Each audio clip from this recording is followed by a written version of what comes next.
kasukan.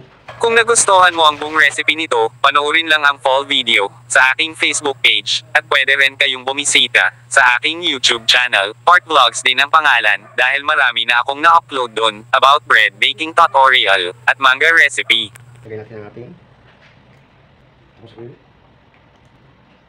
at yung tubig natin dito.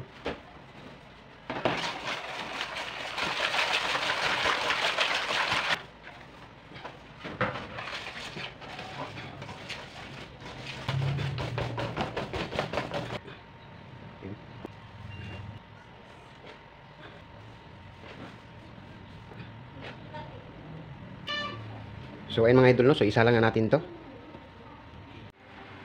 So ayun mga boss, isa lang natin siya sa 200 Celsius degrees ang ating oven. Okay mga boss, ayan na, luto na siya. Ngayon ay hanguin na natin. At ito na finished products ng ating ubi kababayan bread mga boss, no? So hanggang dito na lang ang video na ito. God bless po sa ating lahat in happy baking.